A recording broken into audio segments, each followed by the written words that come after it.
구체적으로 어떤 문제가 생기나 좀 알아볼게요. 자, 간부터 한번 알아볼게요. 자, 간은요, 우리 몸에서 알코올을 해독하는 기관인데 술이 조금만 들어와서 해독을 하고 정상적으로 간 기능이 돌아가면 괜찮은데 이 간 기능에 넘치도록 간 기능이 해독을 못할 정도의 술이 계속 들어오면요, 결국은 우리 몸에서 알코올성 지방 간이 생깁니다. 건강검진에서 간마 GTP라는 수치 높아져서 의사가 알코올성 지방간입니다 경고를 받으신 분도 간혹 계실 거예요. 그래서 이렇게 알코올성 지방간이 오면요, 정말 술 절제해 주셔야 돼요. 이거를 그냥 남들도 있는 거고 술 좀 먹는 사람도 이런 거 다 올라가는 거라고 생각하시면 절대 안 되거든요.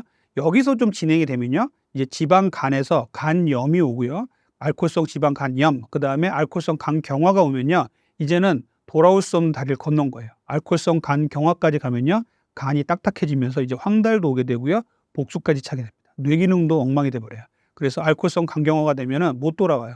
그때는 이제 전문적인 치료를 계속 받으면서 병원에 입원과 퇴원을 반복을 하셔야 됩니다. 그래서 간의 문제 정말 심각한데 우리나라에서는 술에 좀 관대한 문화가 많다 보니까 이 부분에 대해서 너무 좀 무시하는 경우가 좀 있어요. 그래서 간에 대한 문제 꼭 신경을 써 주시고요. 두 번째는 위장장애에 대한 문제인데요. 위염과 식도염의 문제입니다.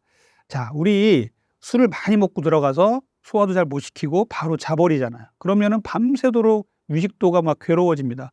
아침까지 막 위식도가 쓰리고 음식물이 넘어오는 것 같고, 그래서 다음 날은 막 위식도염 때문에 고생하는 경우가 있어요. 자, 위식도 역류증을 유발하는 게 그 알코올이에요. 알코올은 위식도의 괄약근을 넓혀주게 되면서 음식물이 밤새 역류하게 만들어요. 그러면 위산하고 같이 역류가 돼서 식도를 따갑게 만들고 아프게 만들고, 심하면 다음날 목소리도 쉬고 목도 아프고 축농증도 생긴다고 되어 있거든요. 이렇게 위식도 역류증은 위험하고요. 또 위나 십이지장의 염증, 그리고 위나 십이지장에 궤양이 있는 사람들은요, 알코올이 계속적으로 악화시킵니다. 그래서 이 위식도 쪽에 위와 식도, 그리고 십이지장 쪽의 문제도 간과할 수가 없는 문제예요.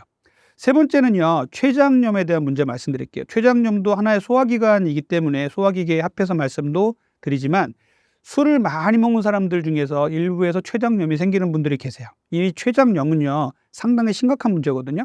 요즘은 뭐 위고비 싹센다 이런 얘기 나오면서 췌장염을 이제 간혹 듣기도 하죠. 그리고 췌장암이다 이렇게 해서 너무 무서운 병이다 해서 췌장염 얘기가 조금씩 나오는데, 그 가장 기본에 알코올이 있습니다. 술을 많이 드신 분들이 밤사이에 너무너무 아파서 응급실에 배를 이렇게 쥐어 뜯듯이 꼬부리고 이제 응급실에 내원하는 경우 상당히 많아요. 아주 응급실 의사들은 너무 많이 봐 가지고 잘 아는데, 알코올성 췌장염입니다. 이런 경우에 급성으로 너무 심한 복통이 오기 때문에 환자분이 떼굴떼굴 굴르고서 응급실로 와요. 그래서 이제 이렇게 되면은 뭐 며칠을 굶게 만들고 이렇게 해서 췌장을 복구를 시키는데, 이 정도가 되면 정말 심각한 거거든요. 알코올은요, 췌장을 녹여버린다 이런 얘기를 해요. 그래서 췌장염을 일으키는데 알코올이 아주 중요한 역할을 하기 때문에 췌장의 문제도 좀 신경을 많이 쓰셔야 돼요. 내가 술을 먹었더니 다음날 배가 너무너무 아프고 구부리고 피지를 못하겠다, 먹으면 토한다, 이런 분들이 계시다면 알코올성 췌장염의 경고를 받았다고 생각을 하시면 좋겠습니다. 자, 네 번째는요, 심혈관계 문제예요. 앞에서도 말씀드렸지만 고혈압 환자가 술을 먹으면요, 일시적으로 혈관이 약간 넓어지면서 혈압이 떨어지는 걸 느껴요. 그때 혈압을 재보고서 나 술 먹었더니 혈압 떨어졌어 이렇게 좋아하시는 분들 계신데요. 이게 일시적으로는 혈관이 넓어져서 약간 떨어질 수 있지만 장기적으로 먹으면은 혈압은 반드시 올라갑니다. 고혈압을 점점점 악화시킬 수가 있어요. 그래서 고혈압 환자가 술을 드시면 혈압이 점점점 악화된다. 그래서 혈압약도 계속 올라가고 고혈압으로 인한 합병증, 예를 들어서 이제 뇌졸중이라든지 심근경색, 그리고 각종 심부전 이런 것들을 만들 수가 있기 때문에 주의하셔야 됩니다. 그리고 부정맥 얘기는 정말 심각해요. 자, 부정맥 환자가 피해야 될 것 딱 두 가지 얘기를 하려면 카페인하고 술이에요. 자, 이거는 부정맥 환자분들 잘 아실 거예요. 그런데 정상인들도요, 어느 날 술을 많이 먹고 난 다음 날 아침에 일어났더니 막 가슴이 두근두근하고 맥박이 불규칙하게 떠서 이게 뭔가라고 이제 걱정을 하시는 분들이 계신데, 이것이 알코올이 일으키는 부정맥입니다. 술은요, 심장에서 이 전기 자극으로 인해서 심장이 움직이게 되는데, 이 전기 자극을 불규칙하게 만들어요. 그래서 심장이 똑같이 뚝뚝뚝 뛰어야 되는데 뚝 뛰고 쉬었다가 뚜둑 뛰고 이러면서 덜컹 하는 느낌이 듭니다. 이거 알코올성 부정맥인데요. 이것도 쉽게 넘기시면 안 돼요. 부정맥은요, 급사의 원인이에요. 그래서 그냥 뭐 일시적으로 몇 번 생겼다 이런 경우는 괜찮겠지만, 너무 자주 생기신다, 또 알코올성 부정맥으로 새벽에 일어나서 화장실 가다가 쓰러졌다, 이런 분들이 계시다면 반드시 심장내과 전문의의 진료를 받으셔야 됩니다. 그래서 알코올은 이렇게 부정맥도 일으키는 주요 원인이 돼요. 그리고 다섯 번째는 이제 신경계 합병증을 말씀드리면요. 잘 아시다시피 술 먹으면은 블랙아웃, 그러니까 필름이 끊긴다 이런 얘기 많이 하잖아요. 이거 정말 안 좋은 거거든요. 뇌 기능이 정지가 돼 버린 거예요. 예를 들자면 PC가 잘 돌아가다가 혼자 꺼져 버리는 거예요. 정말 우리 PC를 보면 그렇게 갑자기 그 PC가 그렇게 됐다 그러면 정말 걱정 많이 하잖아요. 근데 본인의 뇌에서 그런 문제가 생기는 거는 걱정을 안 하고 있어요.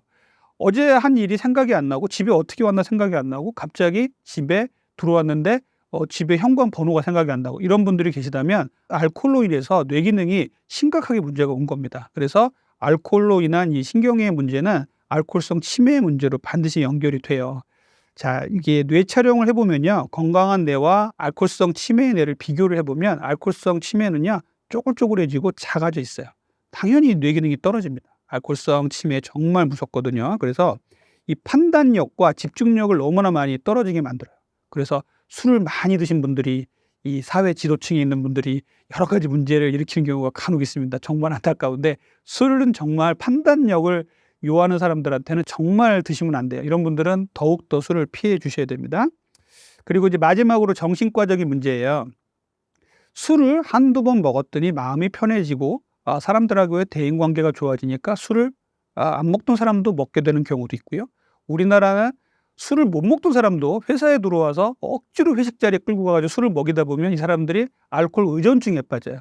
의존증이라는 건 결국 중독을 말하는 건데 결국은 한 잔 먹던 사람이 두 잔 먹게 되고 두 잔 먹던 사람이 세 잔 먹게 되고 용량을 점점점 늘려야 만족이 되게 되고요. 그것을 못하게 했을 때 너무나 불안하고 초조하게 되고 이런 상태에서 다시 그것을 줬을 때 이완이 되고 다시 좋아지는 이런 현상을 우리가 알코올 중독이라고, 모든 중독은 이렇게 되거든요.